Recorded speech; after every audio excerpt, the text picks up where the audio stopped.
Mama,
नव्हतो तू आज आलास माझ्या हातात काढतो तुझी वरात या बोरखेडे गावात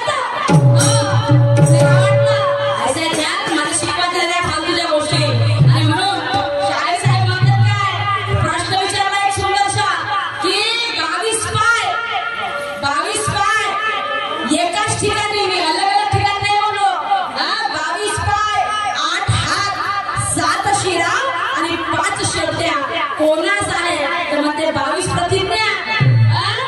5 पंचशिला 8 अष्टगाथा आणि 7 बंद सप्तशिला अरे अरे अरे हे तुम्ही शायरी आहे आता मी एकाच ठिकाणी बोललो मी अलग अलग नाही बोललो आणि एवढं मोठं त्या पंचशिलाने तू त्या गौतम बुद्धांनी जे पंचशिला आपल्याला सांगितलेलं आहे त्याला तू 5 शब्दात उदाहरण दिलास का त्याची शायरी आहे का तुझी 22 प्रतिज्ञा म्हणजे काय कोणत्या प्रतिज्ञेचं पालन केलं का तुला 22 मधून कोणत्या पायी चालू केलंस तू एखाद्याने काय येण्या पर्सने फुलं लावल्यानं होत नाही शाळेत आहे दारू पिणार नाही चोरी करणार नाही वाईल बोलणार नाही व्यभिचार करणार नाही कोणते शिले आहे त्यामध्ये या पायी चालू केलंस का तू शायरी करून आला श्याम बाबा मला सांगतो बाई मला दाबून 5 नाही का तो मी एका राऊंड मध्ये खेळायची बेंगाड्या मोठा माणसाला शायरी अशी केला म्हणायच्या लाख चतुर आहे मग समुद्र अरे लाख चतुर आहे मग समुद्र का विश्व कर सकता शेरनी के आगे कोई कुत्ता बोल नहीं सकता अरे हाथ मेरा हाथ तुझे सलाम दिलाएंगे हाथ मेरा हाथ तुझे सलाम दिलाएंगे नहीं तो इस भरी महफिल में तेरे सर के बाल नीलाम कर देंगे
बांधले लोग भाव काका किया जो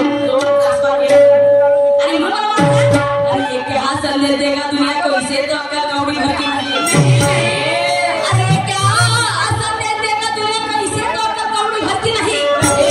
और झूठ मूठ के बंदा पुजारी तुझी घर का नहीं और आस लेके जाता दर पे नियत तेरी दर की नहीं आस लेके है जाता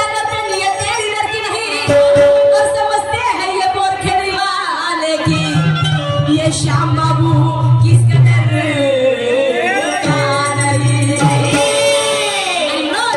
या विचारावरती काय नवयुवक गणेश मंडळातर्फे 100 रुपयाचा प्रकार आलेला आहे. मी आणि माझे पाटील यांचे खूप धन्यवाद.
बोल तेरा क्या कहना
वासना ही अशी बेकार वस्तू आहे का ते कोणाकडे जाऊन बसते कोटी जाऊन बसते नाही का आणि ते एवढी पिसाळते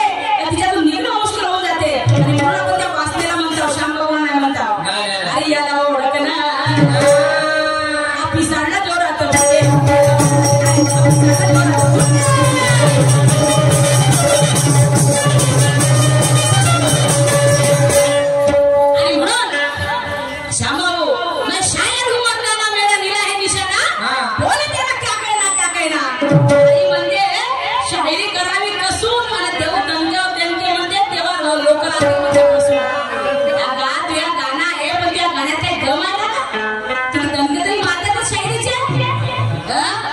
उदाहरण घ्यायचं ते तरी सांगितलं बरं नाही सांगितलं पण तुम्ही हे शाहीर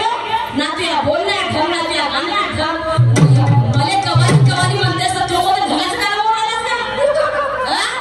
येते सूरपटी चालला तू आला पटी चालला त्याला सुराचं तरी ज्ञान मला म्हणते कवाली याला नेट लागते कवाली मला हाती कोंबडी पासून आठ करा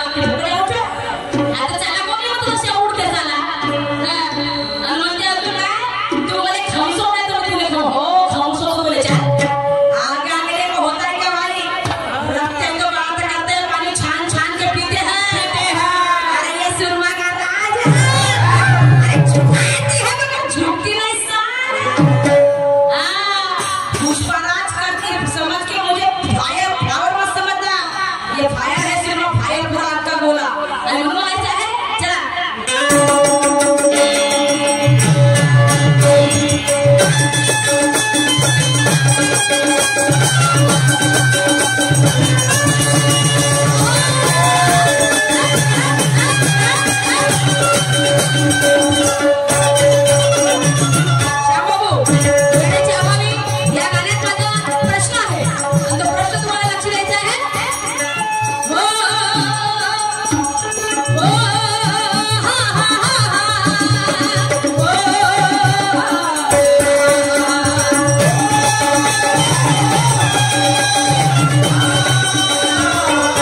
ऋषीची आहे का झोपडी होती तर म्हणे तो जेवण कसाही आला त्या कशाने त्या ऋषीला विचारलं म्हणे की ही गाय गेली कुठे तर त्या कसा बोलला म्हणे सत्य बोललं तर गायचा जीव गेला असता आणि खोटं बोलला तर त्याचा जीव गेला असता तर तो म्हणजे शीर गेला असता शीर भ्रष्ट झाला असतं तर बोलावं तर काय बोलावं काय सांगावं तर ह्या त्या ऋषीसमोर प्रश्न पडला तर त्या ऋषीने काय म्हटलं असं शाहीर साहेबांचा प्रश्न आहे शाहीर साहेब याच्या आधी मी तुम्हाला बोललो होतो की तो जो ऋषी होता तो मौन धारणेमध्ये होता त्या मौन धारण होता तो तर त्याला वाटलं मी बोलू तर काय बोला तुम्ही म्हणता तो म्हणजे एका शब्द बोलला नाही तर तो मुका होता का आता मला सांगा हा भाऊ चौकीचा आहे हा हाताने इशारे आमची आशू इशारे करत आहे भाऊ याची इशारा तुम्हाला समजून राहिले ना किंवा बाईचे तर मग बाई मुखी आहे का मुखी आहे का मग कोणी आपण एखाद्या लेकराला म्हणतोय आपण असं चौकीचा असतात इकडे आपण मुख्य हो का तर आपण बोलत नाही आपण कारण आपण तू नसतो पण बोलत नाही तर तो संन्यासी सुद्धा मौन धारणेमध्ये होता त्याने जर बोलला असता तर त्याचं शीर जे भ्रष्ट झालं होत असतं म्हणजे त्याची तपश्चर्या तुटली असती भंग झाली असती आणि म्हणून त्या संन्याशाने त्याला फक्त हाताने इशारा केला की मला काही माहित नाही माझं कोणाकडे असं लक्ष नाहीये त्याच्यामुळे मी म्हणजे असं करायला मला काही माहित नाही तुला कुठं जायचं तू जा मी काही करू शकत नाही कारण त्याला सांगायचं होतं की मी मौन धारणेमध्ये बसलेला आहे आणि समजा मी जर बोललो तर माझं व्रत तुटेल मी काही करू शकत नाही हे तुमच्या प्रश्नात उत्तर आहे तुमच्या प्रश्नात उत्तर आहे पण माझा प्रश्न तुम्हाला एवढा सुंदर आहे ऐतिहासिक प्रश्न आहे माझा आमचा प्रश्न आहे ऐतिहासिक माझा प्रश्न आहे ऐतिहासिक प्रश्न आहे की तो मुलगा कोण आणि त्याला त्याच्या आई वडिलांचा पत्ता नव्हता त्याचे आई वडील कोण ते तुम्हाला तुमच्या राहून सांगायचं आहे म्हणून शेवटच्या काळात मला काय व्हायचं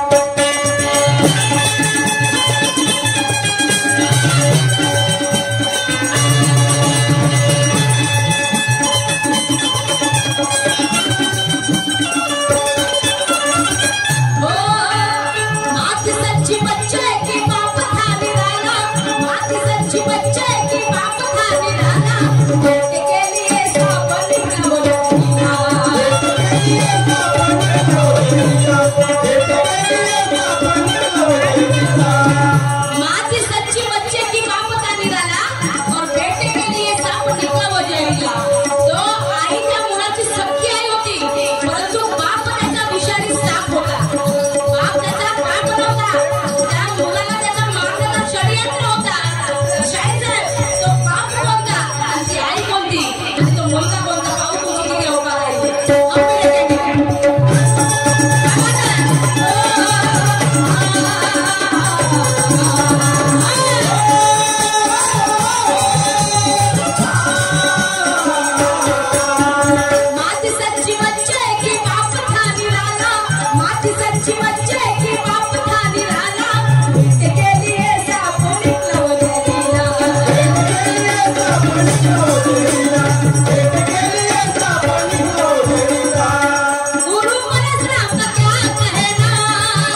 घातले